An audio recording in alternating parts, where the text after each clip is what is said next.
A Handbook to Marriage.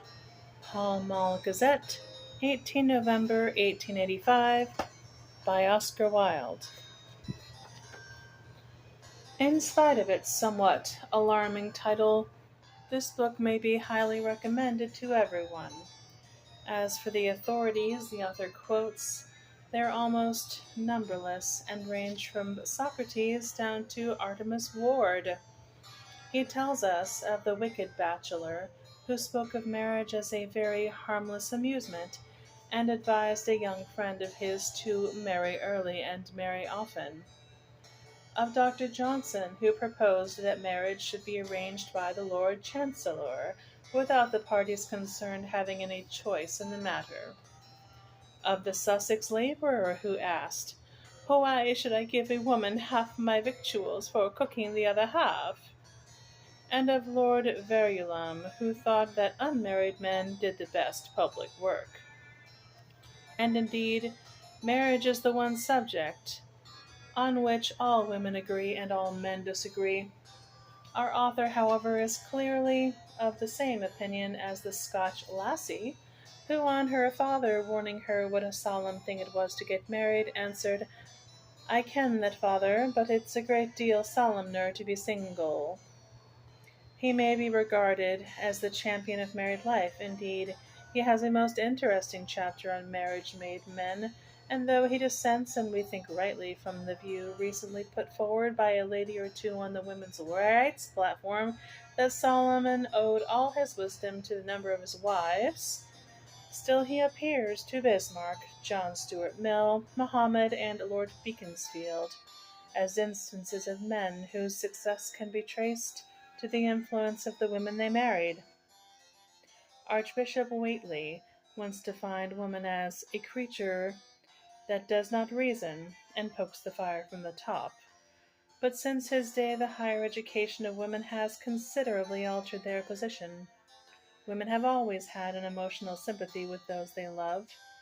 Jerton and Newnham have rendered intellectual sympathy also possible. In our day it is best for a man to be married, and men must give up the tyranny in married life which was once so dear to them, and which we are afraid lingers still here and there. "Do you wish to be my wife, Mabel?" said a little boy. "Yes," incautiously answered Mabel. "Then pull off my boots." On marriage vows our author has two very sensible views and very amusing stories. He tells us of a nervous bridegroom who, confusing the baptismal and marriage ceremonies, replied, when asked if he consented to take the bride for his wife, "I renounce them all."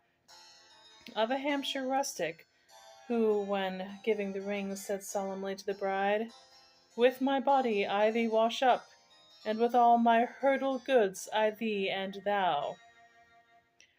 Of another who, when asked whether he would take his partner to be his wedded wife, replied with shameful indecision, "Yes, I'm willing, but I'd sight rather have her sister." And of a Scotch lady who, on the occasion of her daughter's wedding, was asked by an old friend whether she might congratulate her on the event, and answered, "Yes, yes, upon the whole it is very satisfactory. It is true Jeanie hates her goodman, but then there is always a something."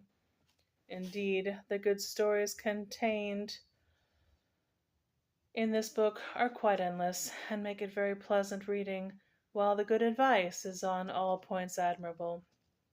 Most young people, married people, nowadays start in life with a dreadful collection of ormolu inkstands, covered with sham onyxes, or with a perfect museum of salt cellars.